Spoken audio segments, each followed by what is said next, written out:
If you just picked up an AWE Catback for your FL5, or you're just curious how it all goes together, stick with me and I'll show you how to get it installed perfectly the first time.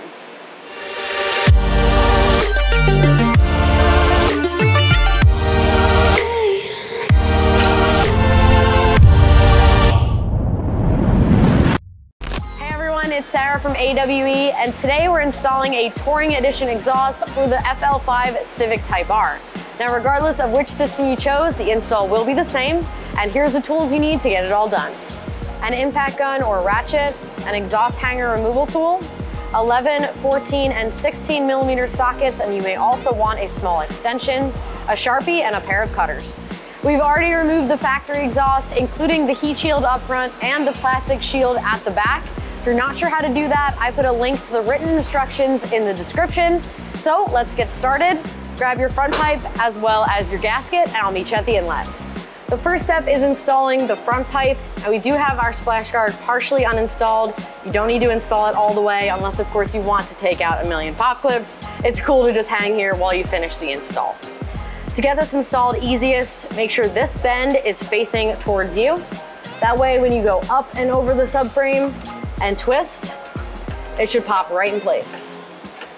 Get it lined up, but before you put it over the studs, make sure you install the included gasket, and this guy is pretty fragile, so be careful.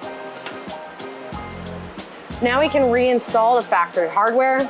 It should be 3 of the factory nuts, but of course the stud decided to come out during the uninstall, which is fine. We're gonna reinstall it the same way.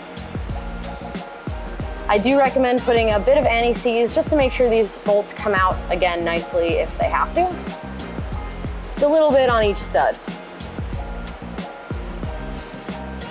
And then reinstall the factory nuts.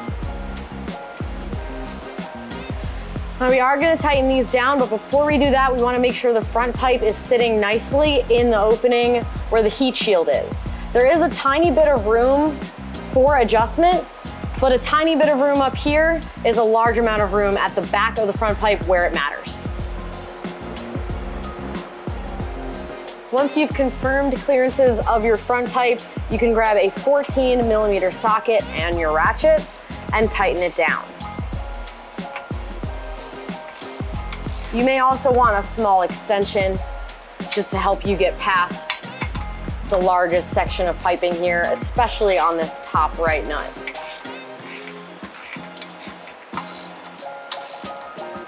We want to tighten these down evenly, so I'm just going around to each one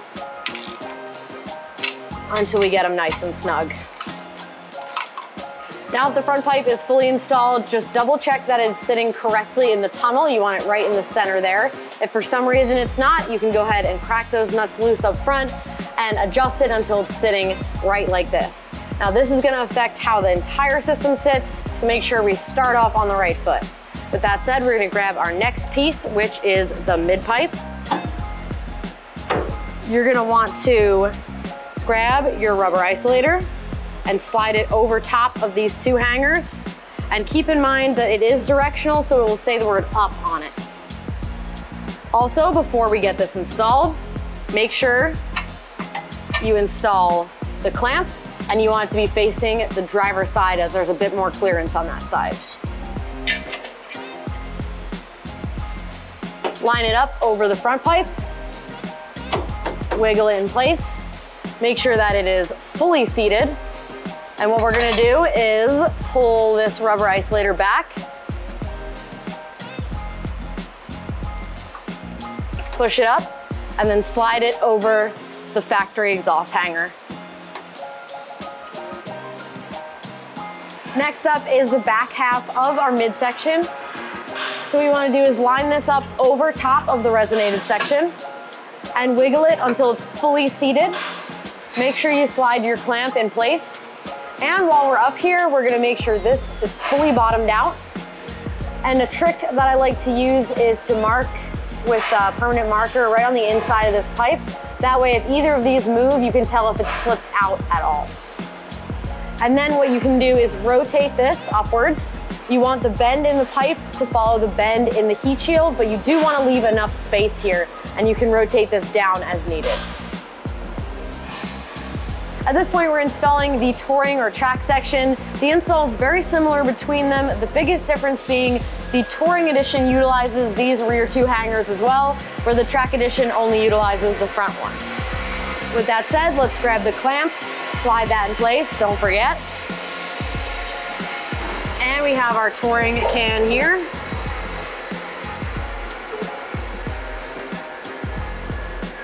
Slide that up, make sure you watch the bumper. And at the same time, we're gonna slide it over that midsection and then install it in these two hangers. I do have a pole jack supporting that. It does make it a little bit easier to raise this whole section up to get it lined up in these hangers. You can leave the rubber isolator on the factory hanger, but you will need to wrestle these hangers in, so it may be easier to slide it over top of the two hangers of the AWE section, and then slide it over that factory hanger last. Sort of the same method we used on the mid-pipe. And same thing on the driver's side. If you didn't notice, these are directional, so make sure they are facing in the proper orientation.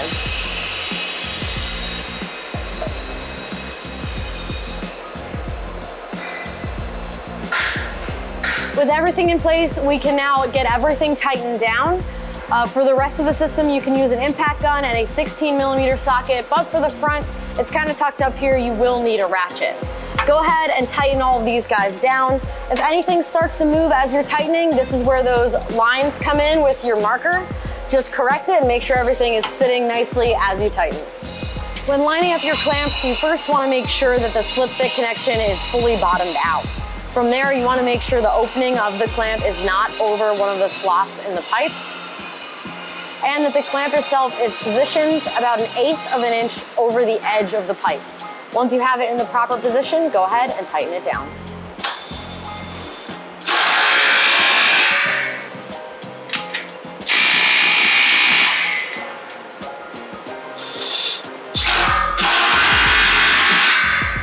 Don't forget to install your dust cover over the wiring harness for your valve.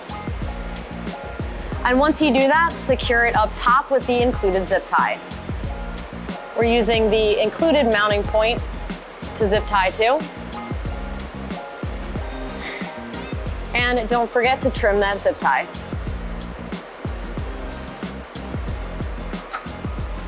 Now for the fun part, which is the tips. Before we get these up there, we're gonna install the hardware. There is a lag bolt that goes in from the top. And then once that's in place, you're gonna have a washer and then a nut on the bottom side to make it easier to tighten when it's on the car. Once you have the hardware in place, go ahead and slide it over top of the tip outlet. And then repeat that for your last two tips.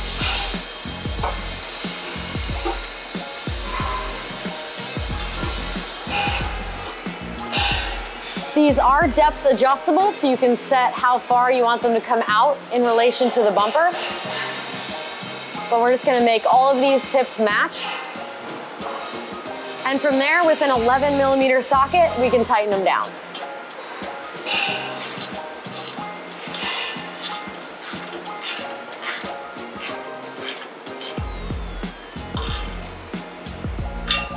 And boom, we're done.